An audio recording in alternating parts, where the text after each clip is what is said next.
नमस्कार बच्चों, कैसे हैं आप सब। आशा करती हूँ आप सभी अच्छे होंगे, स्वस्थ होंगे, खुश होंगे और अपनी पढ़ाई भी अच्छे से कर रहे होंगे। तो जैसा कि आप सभी जानते हैं, मैं हूँ आपकी हिंदी की अध्यापिका और मैं स्वागत करती हूँ आप सभी का आईसीटी वर्चुअल क्लासरूम में। और आज हम यहाँ पर एकत्रित हुए हैं पढ़ने के लिए क्लास 6 की हिंदी। क्लास 6 की हिंदी में हम यहाँ पर पढ़ रहे हैं भाषा के विषय में, और भाषा को जानते जानते हम यहाँ पर पहुंच गए हैं व्याकरण में। तो व्याकरण के विषय में मैंने आप लोगों को यहाँ पर बताया था लास्ट सेशन में कि व्याकरण एक ऐसा शास्त्र है जो भाषा के शुद्ध रूप को एक तरह से हमें बताता है और शुद्ध रूप में प्रयोग करने को भी हमें बताता है कि हमें शुद्ध रूप में कैसे भाषा का प्रयोग करना है।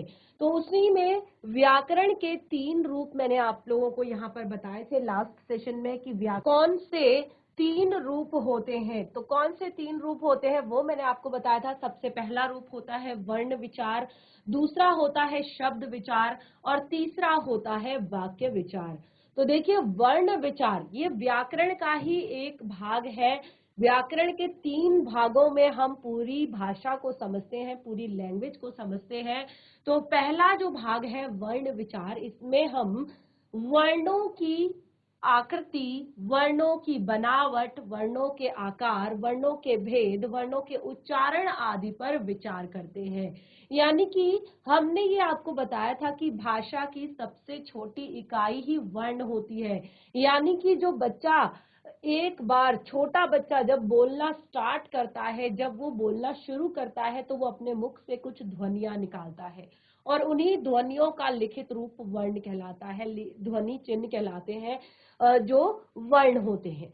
ठीक है। तो यहाँ पर शुरुआत में जो सबसे छोटी इकाई है भाषा की, जिसके एक और ज्यादा अधिक टुकड़े नहीं किए जा सकते, यानी कि उससे छोटे पार्ट्स उसके नहीं किए जा सकते हैं, वो सबसे छोटी इकाई है वर्ण विचार। तो वर्ण विचार मैंने यहाँ पर पूरी आपको बताया है। तो वर्ण विचार के अंतर्गत हम वर्णों की बनावट, भेद, आकार, उच्चारण आदि पर विचार किया जाता है।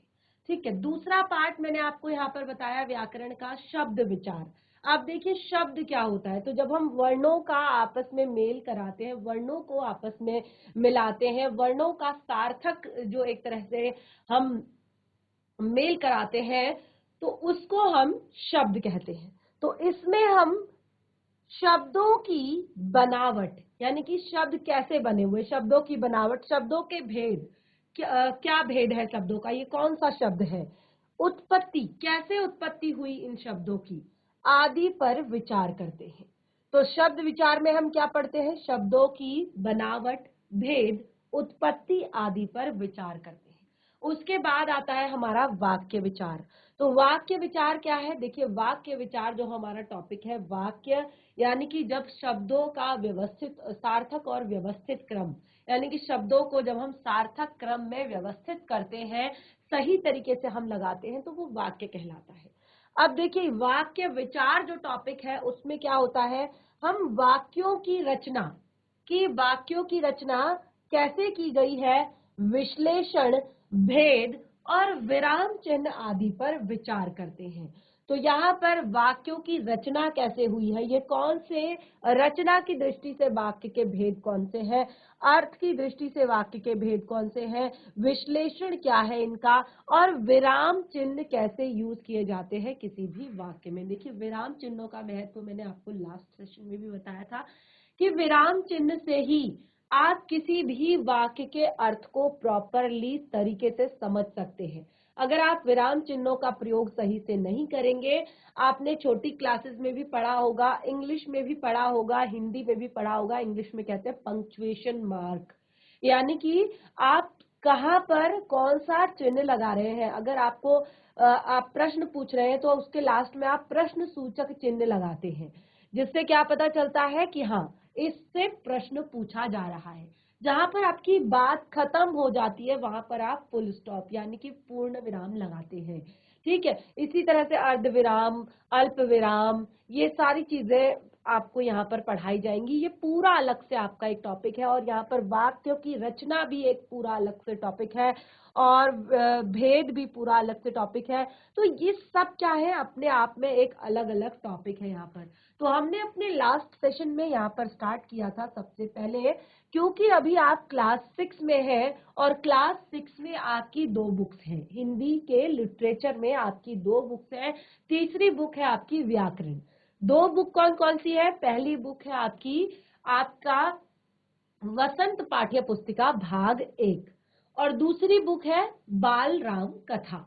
तो ये दोनों बुक के अलावा आपकी जो तीसरी बुक है वो है व्याकरण की। ठीक है, तो सबसे पहले, क्योंकि अगर हम भाषा को पढ़ रहे हैं, भाषा के विषय में अगर हमने आगे जानना है, तो उसके लिए हमें थोड़ा बहुत पहले व्याकरण का ज्ञान होना जरूरी है। वैसे तो आपके व्याकरण में भी काफी सारे टॉपिक्स हैं जो आपने पढ़ने हैं आपके सिलेबस में। और देखिए, कोई भी चीज ऐसी नहीं होती कि जो आपने पहले ना पढ़ी हो। छोटी क्लासेस से ही आपको छोटी छोटी चीजें पढ़ाई जाती हैं। बस जैसे ही आपका क्लास एक तरह से बढ़ता है, क्लास का लेवल बढ़ता है, उसी तरह से आपकी पढ़ाई का लेवल भी बढ़ जाता है। ठीक है, तो आपके सिलेबस में संज्ञा, सर्वनाम, क्रिया विशेषण और बाकी बहुत सारी चीजें हैं आगे जिन्हें आपने पढ़ना है। लेकिन सबसे पहले जहां हम भाषा की बात करते हैं, जिसमें साहित्य लिखा जाता है, जिसमें आप लिटरेचर भी पढ़ेंगे, तो उसको सबसे पहले जानना जरूरी है। तो उसके लिए व्याकरण के इन 3 चीजों को, इन 3 पार्ट्स को जानना बहुत ज्यादा जरूरी है। वर्ण विचार, शब्द विचार और वाक्य विचार। वर्ण विचार, शब्द विचार और वाक्य विचार। तो जैसे कि मैंने आप लोगों से कहा कि आप लोग बिल्कुल व्याकरण की एक फ्रेश कॉपी बनाएंगे, नई कॉपी, और उस नई कॉपी में आप स्टार्ट करेंगे जहां से हमने पढ़ाना शुरू किया है, भाषा से। और भाषा के बाद जो आपका सेकंड टॉपिक डलेगा वो होगा आपका वर्ण विचार, जो हमने लास्ट सेशन में ही परिभाषा आपको लिखवा दी थी। तो आप चाहे तो आज से यहाँ पर आज की डेट डालकर भी स्टार्ट कर सकते हैं और यहीं से नया जो एक फ्रेश पेज से आप इसको स्टार्ट करेंगे। ये बहुत ही महत्वपूर्ण टॉपिक है। तो देखिए क्या लिखा था हमने लास्ट सेशन में वर्ण विचार के विषय में। क्या होता है वर्ण विचार, किसे कहते हैं वर्ण? तो सबसे पहले हमने यहाँ पर परिभाषा लिखी थी लास्ट सेशन में, भाषा की सबसे छोटी इकाई जिसके और टुकड़े नहीं किए जा सकते। भाषा की सबसे छोटी इकाई जिसके और टुकड़े नहीं किए जा सकते वर्ण कहते हैं। उसे क्या कहते हैं? वर्ण कहते हैं। तो ये भाषा की सबसे छोटी इकाई है। ठीक है, तो ये हमने अपने लास्ट सेशन में पढ़ा था। अब देखिए कैसे वर्ण क्या होते हैं। वर्ण ध्वनियों का लिखित रूप होते हैं। वर्ण, ये मैंने आपको बताया कि वर्ण क्या होते हैं। वर्ण ध्वनियों का, या किसी भी केवल ध्वनि लिख सकते हैं आपकी वर्ण ध्वनियों का लिखित रूप। ठीक है, जो भी ध्वनि मुख से निकलेगी अगर हम उसको उसी रूप में लिख देंगे तो वो क्या होगा? ध्वनि का लिखित रूप होता है।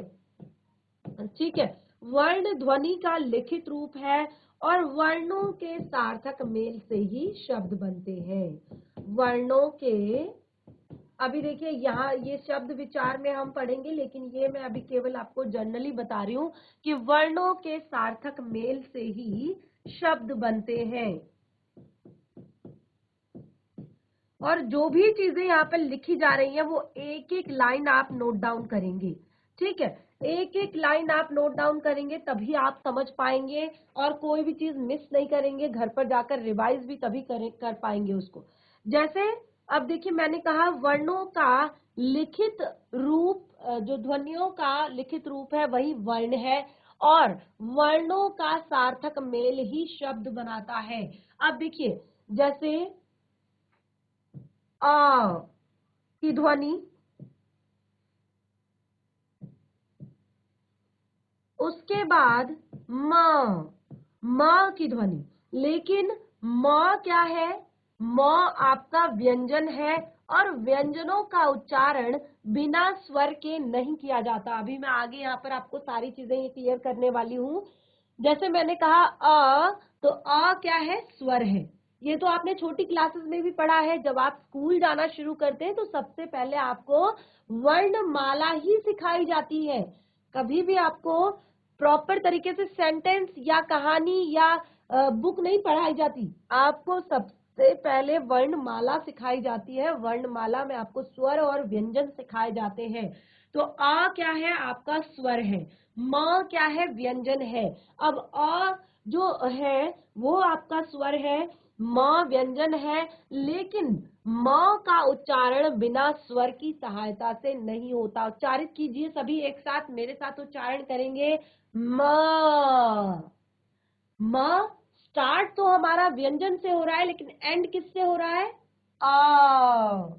किसका स्वर आ रहा है? अ का स्वर आ रहा है, यानी कि म हमारा व्यंजन है जिसका उच्चारण हम स्वर की सहायता से कर रहे हैं। तो यहाँ पर जब हम उसको लिखेंगे तो हम उसको ऐसे अलग अलग लिखेंगे।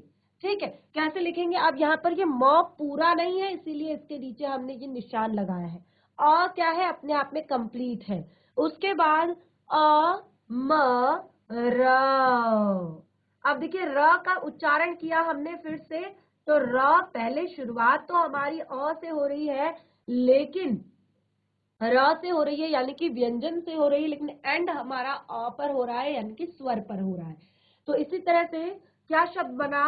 अ म र। अमर। अ म र। वर्णों के सार्थक मेल से शब्द बनते हैं। ये है आपका वर्ण। वर्ण क्या है? भाषा की सबसे छोटी इकाई जिसके और टुकड़े नहीं किए जा सकते, वर्ण कहलाते हैं। वर्ण ध्वनियों का लिखित रूप है। वर्ण क्या है? ध्वनियों का लिखित रूप है। जो भी हम मुख से ध्वनि निकालेंगे, अ का उच्चारण किया अ, म का उच्चारण किया म, र का उच्चारण किया र। तो ये है हमारा वर्ण विचार। और एक तरह से इसमें हम वर्णों के बारे में सारी चीजें सीखेंगे। तो मैंने यहाँ पर आपको बताया कि वर्णमाला, ठीक है, यहाँ पर मैंने आपको क्या बताया? वर्णमाला एक शब्द मैंने यूज किया। तो देखिए आपने छोटी क्लासेस में आप जब सबसे पहले स्कूल जाते हैं तो आपको क्या सिखाया जाता है? वर्णमाला सिखाई जाती है। क्या सिखाई जाती है? सबसे पहले आपको हिंदी वर्णमाला सिखाई जाती है। तो देखिए यहाँ पर बिल्कुल शॉर्ट में मैंने आपको लिखा है कि भाषा की सबसे छोटी इकाई वर्ण है जिसके और टुकड़े नहीं किए जा सकते। अब आप पढ़ते हैं वहां पर वर्णमाला। तो वर्णमाला में आप क्या पढ़ते हैं? देखिए वर्णों का समूह वर्णमाला कहलाता है। जो वर्णों का समूह होता है वो क्या कहलाता है? वर्णमाला कहलाता है। और ये पूरी आपकी वर्णमाला है। ठीक है, ये क्या है? ये पूरी आपकी वर्णमाला है। तो देख सकते हैं यहाँ पर जो पूरी वर्णमाला है, इसमें आपके टोटल 44 वर्ण, 44 वर्ण होते हैं, और जिसमें 11 स्वर और 33 व्यंजन होते हैं। इसमें क्या होते हैं? 11 स्वर और 33 व्यंजन होते हैं। ये देखिए, ये आपके हिंदी की वर्णमाला है। यहीं से आपको सिखाया जाता है छोटी क्लासेस में पढ़ना। आप स्कूल जाते हैं तो सबसे पहले जो बहुत छोटे बच्चे होते हैं, आजकल आपने देखा होगा कि पहले नर्सरी क्लास में डालते, पहले प्ले ग्रुप में डालते हैं, जहां पर बच्चा केवल स्कूल के छोटे छोटे मैनर्स सीखता है। उसके बाद उसको नर्सरी क्लास में डालते हैं जहां पर वो लाइंस, या प्ले ग्रुप में भी उसको लाइंस सिखाई जाती है कि हाँ आपको एक स्लीपिंग लाइन कैसे खींचनी है, यानी कि एक सीधी लाइन आपने कैसे खींचनी है। फिर एक स्टैंडिंग लाइन, यानी कि जो इस तरह से सीधी लाइन है खड़ी, उसको कैसे खींचना है। एक स्लांटिंग लाइन आपने कैसे खींचनी है। ठीक है, तो ये सारी लाइंस उसको सिखाई जाती है जब वो नर्सरी में होता है। फिर धीरे धीरे उसको सर्कल सिखाए जाते हैं। तो पहले हाफ सर्कल, कि हाफ सर्कल कैसे बनेगा वो सिखाया जाता है। ठीक है, फिर पूरा सर्कल कैसे बनेगा, फिर कर्व कैसे बनेगा, ये सारी चीजें उसको सिखाई जाती है। क्योंकि कभी भी तुरंत ही आपको नहीं कहा जाता कि आप घर से एक पेज लिख कर लाइए या लिखिए, तो उसके बाद धीरे धीरे सिखाई जाती है ये वर्णमालाएं। इसी तरह से इंग्लिश में भी क्या सिखाए जाते हैं, लेटर्स, जो ABCD, ठीक है। इंग्लिश में भी सबसे पहले जो है लेटर्स से स्टार्ट किया जाता है और हिंदी में सबसे पहले वर्णमाला से स्टार्ट किया जाता है। और सबको क्या किया जाता है, पिक्चर की सहायता से। जो छोटे बच्चों की बुक आपने देखी होगी कि अगर वहां पर अ लिखा है तो वहां पर क्या होता है, अ से अनार का चित्र बनाया जाता है, अंगूर बनाया जाता है अंग से। इसी तरह से आ से आम का चित्र बनाया जाता है, ई से इक का चित्र बनाया जाता है, ई से इमली का चित्र बनाया जाता है। तो इस तरह से चित्रों की सहायता से बच्चों को ये समझाया जाता है। तो हिंदी जो आपकी वर्णमाला है, इसमें टोटल 44 वर्ण होते हैं, जिसमें 11 स्वर होते हैं और 33 व्यंजन होते हैं। और स्वर क्या होते हैं, व्यंजन क्या होते हैं, ये मैं अभी आपको प्रॉपर लिखवाऊंगी, नोट करवाऊंगी, ठीक है। अभी केवल मैं यहाँ पर ये आपको दिखा रही थी कि क्योंकि ये आपने पढ़े हुए हैं बचपन में। भले ही आप बड़े होते होते अगर मैं अभी आपको लिखने के लिए कहूँ तो आप नहीं लिख पाएंगे, कई गलतियां आप इसमें कर देंगे, लेकिन ये आपने पढ़ी हुई है और इसे ही वर्णमाला कहा जाता है, हिंदी वर्णमाला, ठीक है। तो देखिए यहाँ पर मैंने कहा स्वर। स्वर क्या होते हैं, जिन वर्णों के उच्चारण के लिए अन्य ध्वनियों का सहारा नहीं लेना पड़ता उन्हें स्वर कहते हैं। अब वर्णमाला टोटल मैंने बताया 44 यानी कि 44 वर्ण है, और जिसमें आपके स्वरों के एक तरह से दो भेद होते हैं, स्वर और व्यंजन, ठीक है। वर्णमाला में वर्णों के दो भेद होते हैं, स्वर और व्यंजन। ये आप यहां पर लिख लीजिए। आप लिखेंगे वर्णों के या वर्ण के भेद, इस तरह से अपनी कॉपी में लिखेंगे, वर्ण के भेद। वर्ण के भेद लिखने के बाद आप लिखेंगे दो भेद होते हैं। कौन कौन से दो भेद होते हैं, स्वर और व्यंजन। अब स्वर क्या होते हैं, देखिए, जिन वर्णों का उच्चारण करने के लिए अन्य ध्वनियों का सहारा नहीं लेना पड़ता, यानी कि जिनके उच्चारण में आपको दूसरे एक तरह से जो वर्ण होते हैं उनका आपने सहारा नहीं लेना होता। अब जैसे आप अ का उच्चारण कीजिए, अ, कुछ भी यहाँ पर किसी का भी आपने सहारा आपको नहीं लेना पड़ रहा है, ठीक है। इसी तरह से आ, इ, ई, उ, ऊ, ठीक है। तो ये आप देख रहे हैं कि यहाँ पर आपको किसी भी अन्य वर्ण का आपको सहारा यहाँ पर नहीं लेना पड़ रहा है इनके उच्चारण में। तो आप क्या देख रहे हैं, इसमें आप क्या लिख सकते हैं कि इनके उच्चारण में, या इनके उच्चारण में एक और चीज लिख सकते हैं आप यहाँ पर, उच्चारण में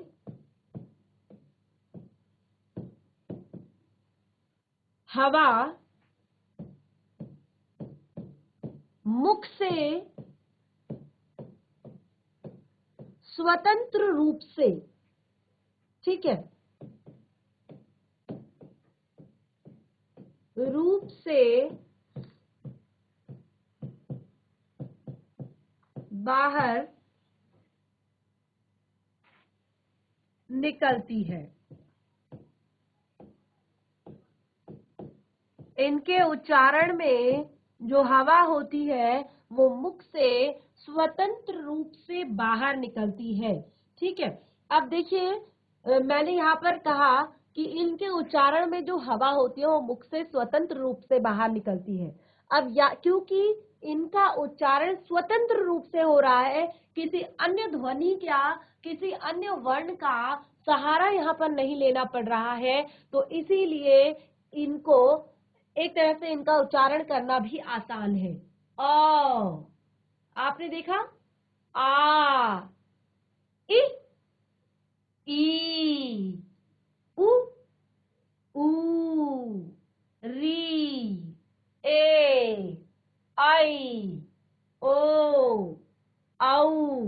तो आप देख पा रहे हैं कि कहीं पर भी कोई अवरोध उत्पन्न नहीं हो रहा है जब हम इनका उच्चारण कर रहे हैं, क्योंकि यहाँ पर किसी अन्य ध्वनि, किसी अन्य वर्ण की कोई हमें सहायता नहीं लेनी पड़ रही है स्वरों के उच्चारण में। तो स्वर हेडिंग डालेंगे और परिभाषा लिखेंगे। जिन वर्णों का उच्चारण करने के लिए किसी अन्य ध्वनि का सहारा नहीं लेना पड़ता, उन्हें स्वर कहा जाता है। और ये लाइन भी उसके साथ ऐड कर लेंगे कि जिनके उच्चारण में हवा मुख से स्वतंत्र रूप से बाहर निकलती है। और एग्जाम्पल के लिए ये नोट डाउन अगर कर लिया हो तो एग्जाम्पल के लिए आप देख सकते हैं ये 11 स्वर 1 2 3 4 5 6 7 8 9 10 11 11 स्वर है हमारे।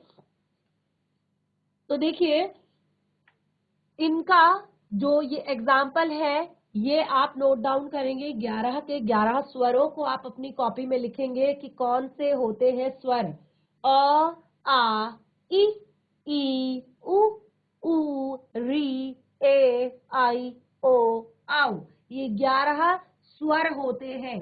तो इनको आप अपनी कॉपी में नोट डाउन करेंगे स्वर लिखने के बाद। देखिए हमने वर्ण की परिभाषा यहाँ पर लिखी। वर्ण के मुख्य रूप से दो भेद होते हैं, स्वर और व्यंजन। और स्वरों का जो उच्चारण होता है वो स्वतंत्र रूप से किया जाता है। इनके उच्चारण में किसी अन्य ध्वनि या किसी अन्य वर्ण की सहायता नहीं लेनी पड़ती है। और ये संख्या में 11 होते हैं। ये संख्या में 11 होते हैं। ठीक है, तो ये आप नोट डाउन कर लीजिए फटाफट।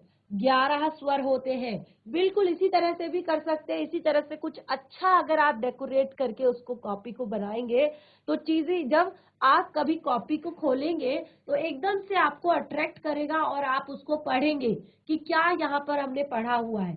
तो जब भी अपनी कॉपी बनाएं, कॉपी बिल्कुल नीट एंड क्लीन होनी चाहिए और इसी तरह से अच्छे से आप उसमें लिखेंगे। उसके बाद आता है हमारा स्वरों के भेद। तो देखिए स्वरों के भेद, स्वरों के भी भेद होते हैं। अब देखिए यहाँ एक बार फिर से वापस चलते हैं। ये है हमारे स्वर और स्वरों के भी भेद होते हैं। स्वरों के भी पार्ट्स होते हैं, अलग अलग भाग होते हैं। अब कैसे, वो हम एक बार यहाँ पर देखते हैं और कोई भी चीज मिस नहीं करेंगे, नोट डाउन करेंगे हर एक चीज को। ठीक है, अब स्वरों के मुख्य रूप से दो भेद होते हैं। स्वरों के मुख्य रूप से देखिए 3 भेद होते हैं, जिसमें से जो 2 भेद है वो मुख्य रूप से मैं आपको बताऊंगी। सबसे पहला आपका आता है दीर्घ स्वर।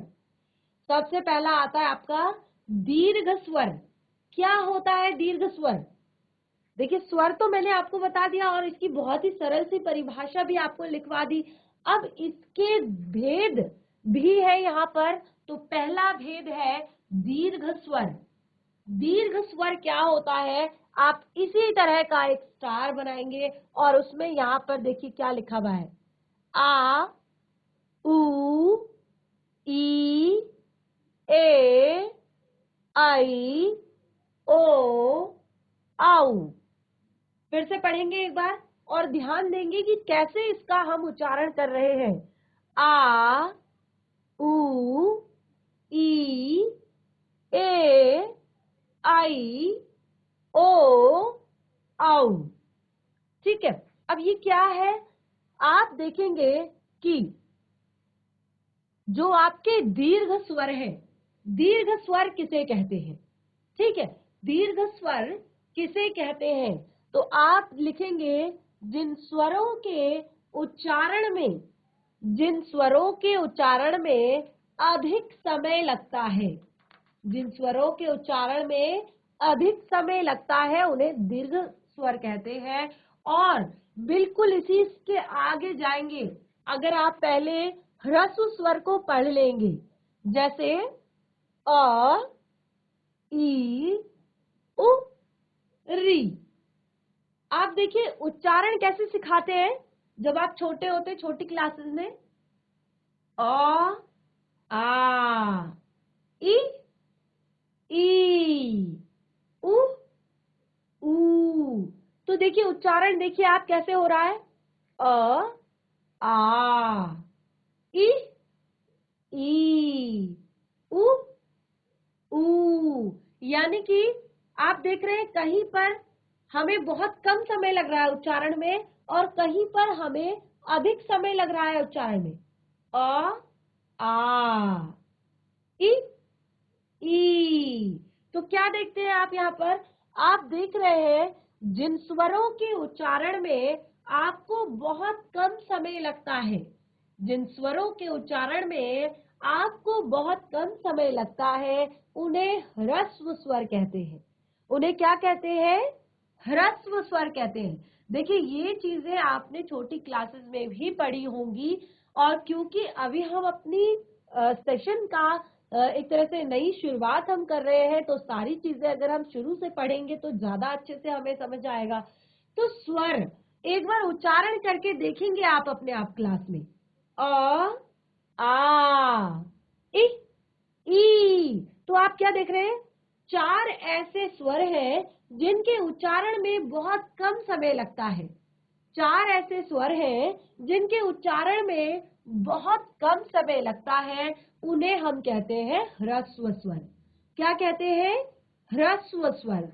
और आपके बाकी के जो स्वर हैं उनके उच्चारण में ह्रस्व स्वर की अपेक्षा दुगना समय लगता है, इसीलिए उन्हें कहते हैं दीर्घ स्वर। ध्यान दीजिएगा, जिन स्वरों के उच्चारण में बहुत कम समय लगता है उनको कहते हैं ह्रस्व स्वर, और ये 4 होते हैं संख्या में। और जिन स्वरों के उच्चारण में ह्रस्व स्वर की अपेक्षा अधिक समय लगता है उन्हें दीर्घ स्वर कहते हैं। तो आप चाहे तो नोट डाउन भी कर सकते हैं, मैं यहाँ पर आपको लिखवा देती हूँ। चलिए इसको एक बार लिख लीजिए आगे, और एग्जाम्पल बिल्कुल वहीं से लिखेंगे जहां पर जैसे मैंने आपको बताया था।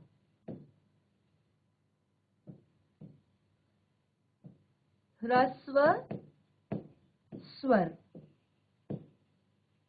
देखिए ह्रस्व स्वर क्या होते हैं, लिख लीजिए इसे। जिन स्वरों के उच्चारण में,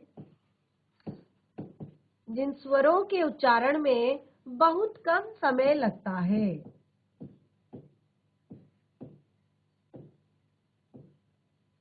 कम समय लगता है,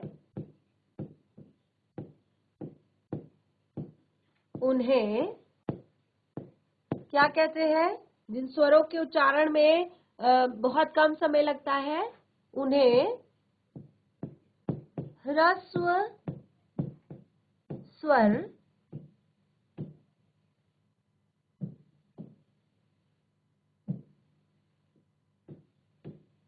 कहते हैं। और दीर्घ स्वर क्या है? दीर्घ स्वर क्या है? आप इसको जस्ट अपोजिट कर सकते हैं। जिन स्वरों के उच्चारण में, जिन स्वरों के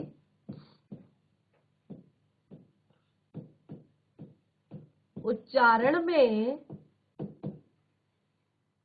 अब देखिए क्या क्या करेंगे, ह्रस्व स्वर में जितना समय लगता है, ठीक है, यानी कि जिन स्वरों के उच्चारण में ह्रस्व स्वर से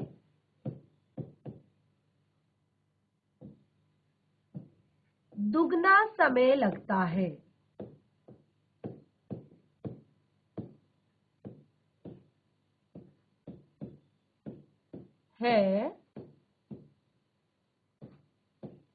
उन्हें दीर्घ स्वर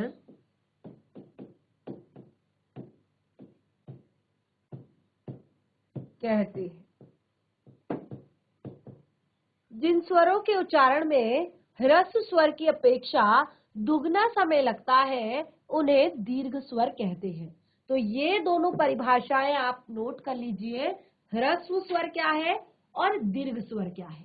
ठीक है, तो ये अब मुझे लगता है बहुत आसानी से आपको समझ में आ गया है कि जिन स्वरों के उच्चारण में हमें एक तरह से कम समय लगता है उनको हम कहते हैं ह्रस्व स्वर, और ये 4 होते हैं। और जिन स्वरों के उच्चारण में हमें ह्रस्व स्वर की अपेक्षा दुगना समय लगता है उन्हें हम कहते हैं दीर्घ स्वर।